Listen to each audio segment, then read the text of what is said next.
사랑하는 성도 여러분, 한 주간 잘 보내셨죠? 우리가 심령이 가난해서 주님 앞에 겸손하고 또 하나님과 함께 하지 못하는 모든 순간을 애통하며 또 우리와 함께 살아가는 이웃과 온유하게 살아가기 위한 노력을 통해서 하나님의 복이 여러분에게 임하기를 주님의 이름으로 축복합니다. 오늘 본문은 의에 줄이고 목마른 자는 복이 있나니 그들이 배부를 것이며, 이 팔복 중에서 네 번째에 해당하는 그런 말씀입니다. 오늘 본문을 시작하기 전에 이 두 가지의 사전 지식이 필요한데, 하나는 하나님의 나라가 이미 우리와 함께하고 있다는 것입니다. 그러니까 하나님의 통치가 없는 시대가 아니라 이 시대에도 하나님의 통치는 여전히 이루어지고 있다는 것이고, 그래서 그리스도인들은 하나님 나라의 백성으로 지금 이 마지막 세대에 살아가고 있다는 것입니다. 그리고 우리는 하나님의 통치 없이는 살아갈 수 없는 존재라는 것입니다.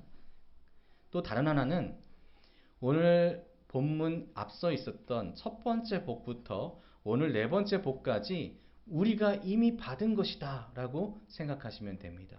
하나님께서 우리에게 이미 예비하신 것을 주셨다라는 것이고, 앞으로도 받을 것이고, 앞으로 더욱더 크게 채워져 나갈 복이라는 것입니다.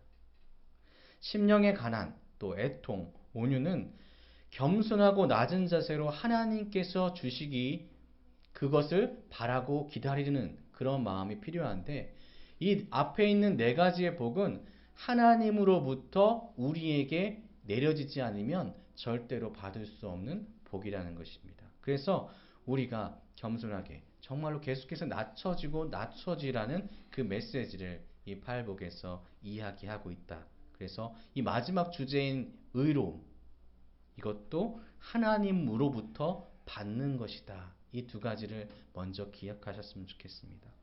오늘 본문을 한번 보시면 의에 줄이고 목마른 자는 복이 있나니 라고 말씀하십니다. 그런데 오늘 본문에서 시작할 때에 아주 강렬한 단어 하나가 나옵니다. 그것이 무엇이냐면 바로 의로움이죠. 여러분이 생각하시는, 우리 성도님들께서 생각하시는 이거 의는 어떠한 의미가 있을까요? 의롭다, 이렇게 의롭다 이야기하면은 의로움은 무엇이라고 생각하시는지 한번 잠시 동안 해보실까요? 성경에서 말하는 의와 내가 생각하는 의는 무엇일까? 이 마태복음에서는 7번이나 사용될 정도로 굉장히 강조하고 있는 것이 의로움인데, 그만큼 정확하고 명확하게 우리가 이것에 대해서 알고 있어야 되는 단어가 이 단어라는 뜻입니다. 그리고 오늘 이 의가 있어야지만 복을 받는다는 말씀이 나오니까 우리가 복을 받기 위해서 필요한 것이 무엇인지 이것 또한 잘 알아야 되겠습니다. 그러니까 하나는 의가 무엇일까? 또 다른 하나는 어떻게 이 의를 받을 수 있을까를 고민해 보셨으면 좋겠습니다. 이 구약에서는 이 의라는 단어에 주로 관계적이고 또 언약적인 의미를 부여합니다. 그 의미가 뭐라고 설명되냐면 신실함, 이것으로 표현됩니다. 신실하다라는 것은 믿을만하다라는 뜻입니다. 그러니까 신실하다라는 뜻은 내가 믿을 수 있다라는 의미죠. 그러니까 의롭다라는 것은 누군가에게 믿을 만한 존재가 되는 것을 이야기합니다. 내가 바르게 살고, 내가 정직하게 살고, 내가 진실로 하나님이 원하시는 삶을 살아갈 때에 나는 의로운 삶을 살아가고 있다라고 이야기할 수 있죠. 그래서 이 단어는 하나님의 신실함과 그리고 인간의 신실함을 의미하고 있습니다. 간단히 설명하자면 하나님의 신실하심, 하나님의 의롭다 하심은 약속으로 맺어진 백성, 바로 여러분들을 구원하시겠다, 또 여러분들을 향하여서 약속하신 모든 것들을 다 지키겠다라는 하나님의 놀라우신 은혜입니다. 하나님은 약속을 백성들과 맺으시는데 그 약속 맺은 것을 단 하나도 잃어버리지 않고 모두 지키시는 놀라우신 하나님이시라는 겁니다. 택하신 백성과 맺은 언약은 잊지도 멈추지도 피하지도 않으시는 분이 바로 우리 하나님이시라는 겁니다. 그래서 하나님의 의로우심은, 하나님의 신실하심은 이런 뜻입니다. 하나님은 결코 약속을 저버리지 않으시는 분. 사람의 의는 무엇일까요? 인간의 의. 인간의 신실함은 하나님을 향한 태도를 의미합니다. 의로운 사람은 무슨 의미냐면 하나님만을 예배하는 사람을 이야기하는 겁니다. 그리고 하나님만을 사랑하는 사람. 그래서 성도는 마땅히 의로워야 되는데 그 의롭다라는 것은 여러분께서 하나님께 예배하는 삶을 날마다 행하고 또 하나님을 사랑하는 마음을 날마다 품었을 때에 그 사람을 하나님께서는 의롭다라고 이야기하시는 겁니다. 그래서 이 성경에 나오는 위대한 사람들을 보았을 때에 하나님께서 이 사람은 의롭다 할 때는 그 사람이 날마다 하나님께 예배하는 삶, 그리고 하나님을 사랑하는 삶, 하나님께 찬양하는 삶을 살아갈 때에 이렇게 의롭다라고 표현하셨습니다. 그러면 오늘 본문에 나오는 의에 줄이고 목마른 사람은 어떠한 의를 의미하는 걸까요? 우리가 익히 많은 설교들을 통해서 들었을 수도 있겠지만 의롭다라고 이야기했을 때는 우리는 대부분 두 번째 의미인 사람이 의로워야 된다라는 의미를 생각하기 쉽습니다. 왜냐하면 뭔가 조건이 있어야지만 복을 받는다라고 생각하기 때문이죠. 그래서 우리가 의로운 행동을 해야지 하나님은 우리를 줄이지도 배고프게도 하지 않으실 거야. 우리를 목마르게도 하지 않으실 거야 라는 생각이 우리 마음 가운데, 우리 생각 가운데 있을 수 있다는 겁니다. 하지만 오늘 본문에서의 의는 하나님이 우리에게 행하시는 의로우심입니다. 그래서 두 단어가 뒤에 나오는데 줄이고 목마름입니다.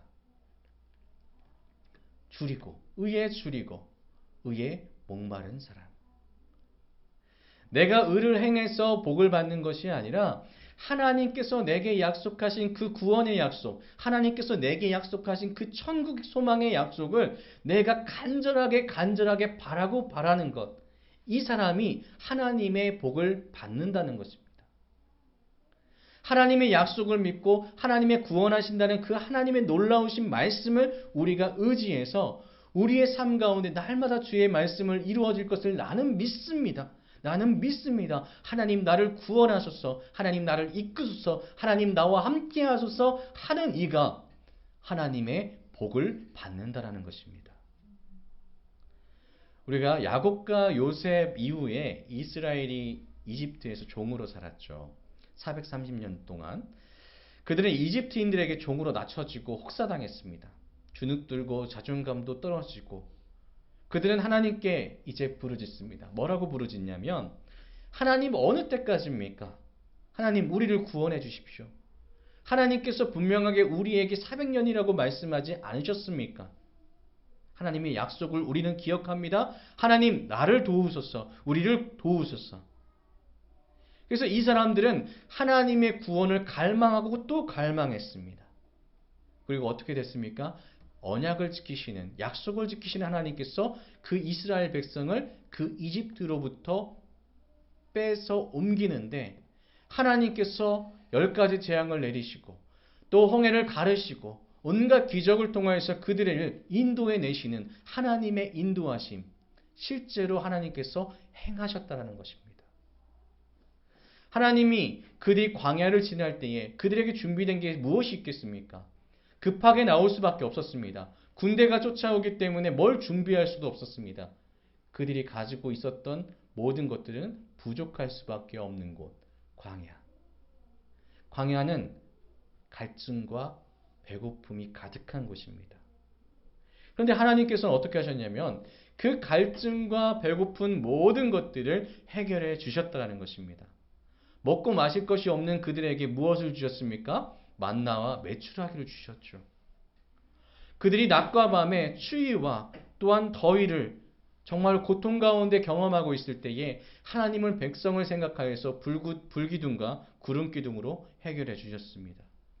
그들이 목말라서 불평하고 있을 때에 하나님께서는 바위에서 물을 내어 그들의 목마름을 해결해 주셨습니다. 이 광야에서 경험은 이스라엘의 다음 세대에게 놀라운 믿음의 성장을 이루어냈습니다. 그들이 무엇을 교훈을 받았을까요? 내가 하나님께 구하고 구했을 때에 하나님께서는 그 모든 약속을 지키사 우리를 구원하시리라. 나를 구원하시겠다라고 약속하신 하나님의 약속은 반드시 이루어진다라는 것을 이 다음 세대는 믿었다라는 것입니다. 확신하게 되었다는 것이죠. 그래서 힘들고 어려울 때에 이 광야에서의 다음 세대, 이 세대는요, 계속해서 하나님께 구합니다. 하나님, 우리가 지금 요단강을 건너서 진격하고 있습니다. 어떻게 해야 될까요? 하나님, 우리는 힘이 없습니다. 어떻게 해야 될까요? 하나님께서 우리를 가나안 땅으로 보내주신다라고 약속하지 않으셨습니까? 하나님, 하나님, 하나님 이렇게 외쳤다라는 겁니다.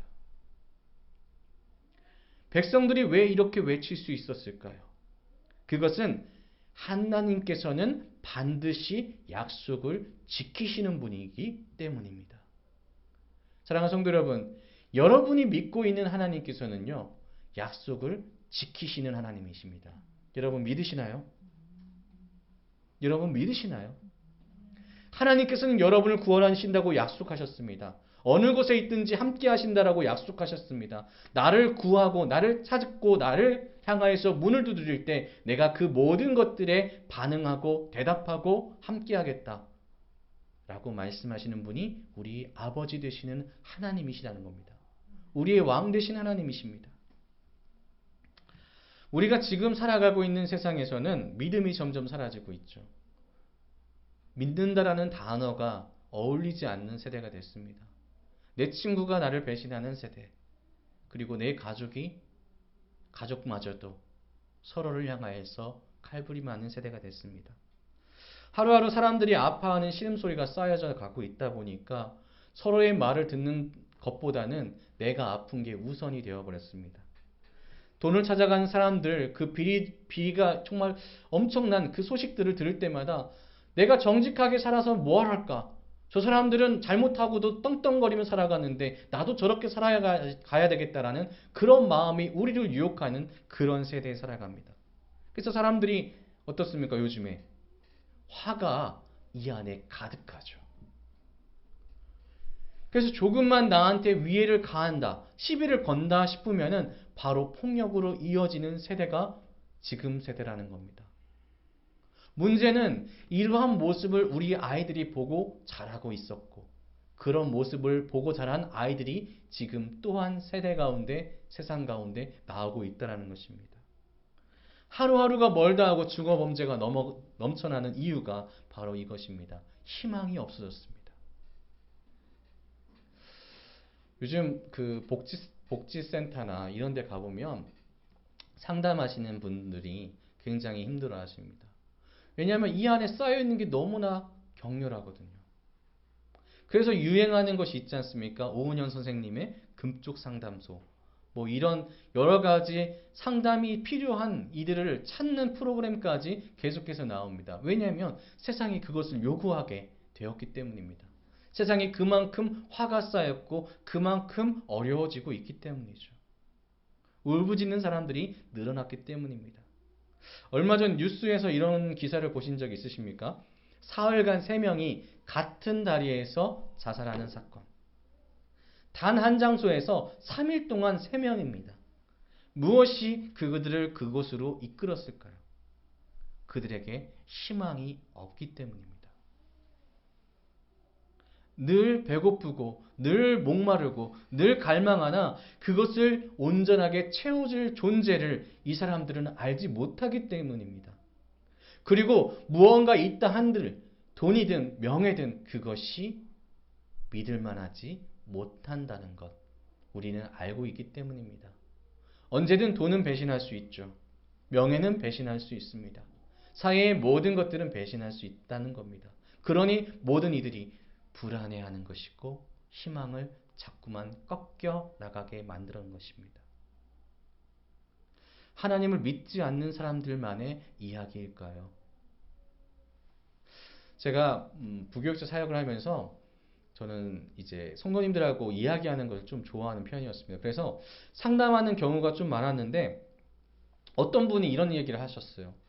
내가 하나님을 믿긴 하는데 믿긴 하는데 나에게는 미래가 없는 것 같습니다. 이렇게 이야기하는 분이 있었어요. 믿긴 하는데 미래가 없대요. 믿긴 하는데 내 앞으로는 희망이 없대요. 그분에게는 무엇이 미래고 무엇이 희망일까요? 내가 지금 먹고 사는 게 막막하다. 그러니 나에게는 희망이 없다. 내가 지금 뭔가 문제를 직면했다. 그러니까 나한테는 소망이 없다라고 말하는 그분에게 저는 되게 지극히 원론적인 이야기밖에 할 수가 없었습니다. 성도님의 희망은 어디에 있습니까? 집사님의 마음 가운데 진짜 희망은 어디에 있습니까?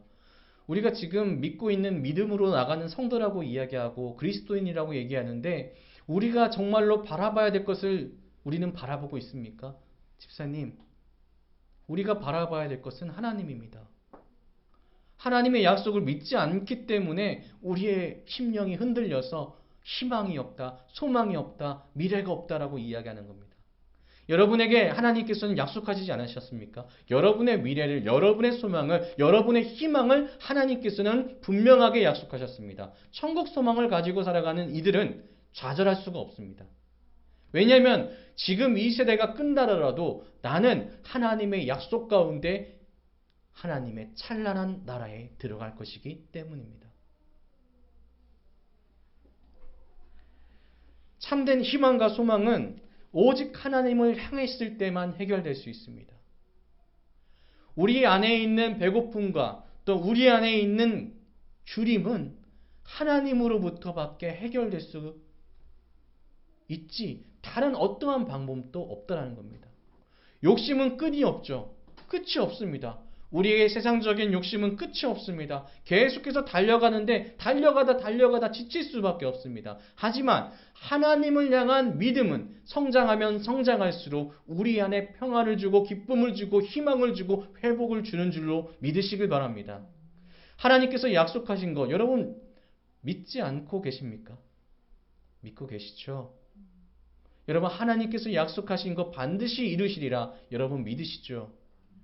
여러분을 향하여서 한 명 한 명을 향하여서 하나님께서는 계획이 있으시고 여러분들을 향하여서 하나님께서는 품은 뜻이 있다라는 거 여러분 믿고 계십니까? 예수님께서는 사마리아 여인에게 내가 주는 물을 마시면 다시는 목마르지 않을 것이다 라고 말씀하셨습니다. 여러분 여기에서 희망을 찾으십시오. 하나님께서 여러분에게 말씀하십니다. 내가 주는 물을 마셨을 때에 다시는 목마르지도 줄이지도 않을 것이다. 사랑하는 성도 여러분, 여러분 복 받으신 분 맞다고 말씀드렸습니다. 첫 번째 복부터 네 번째 복까지 천국을 소유한 여러분들입니다. 이미 천국은 여러분과 함께하고 있고 천국에서의 삶을 여러분은 살아가고 있습니다.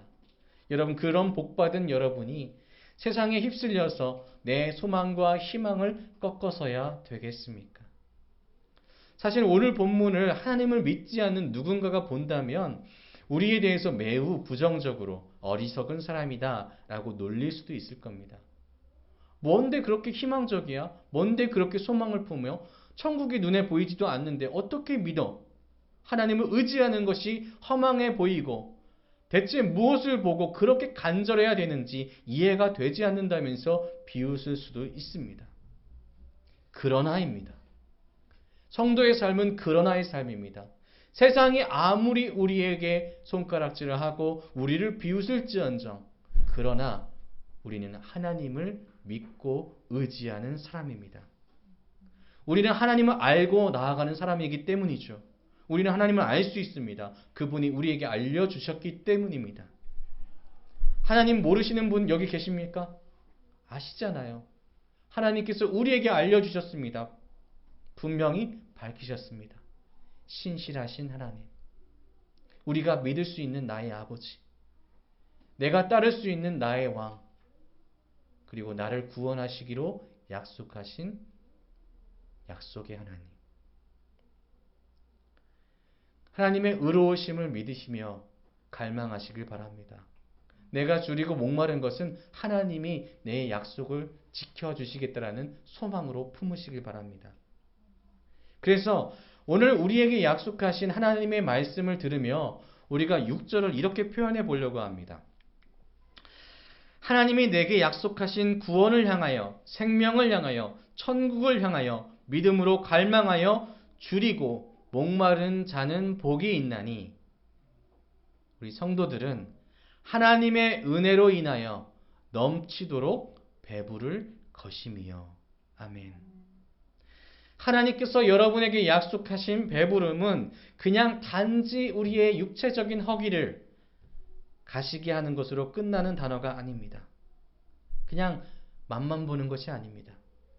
이 단어는 차고 넘치도록 풍성하게 채워주시겠다라는 하나님의 약속입니다. 그냥 무미건조하게 배만 채워주겠다 이것이 아니라 모든 삶 가운데 황홀하게 기쁨 가운데 살아가게 만들어주겠다라는 하나님의 넘치는 은혜입니다. 사랑하는 성도 여러분, 하나님을 향한 배고픔과 갈망을 품고 살아가시기를 주님의 이름으로 축복합니다.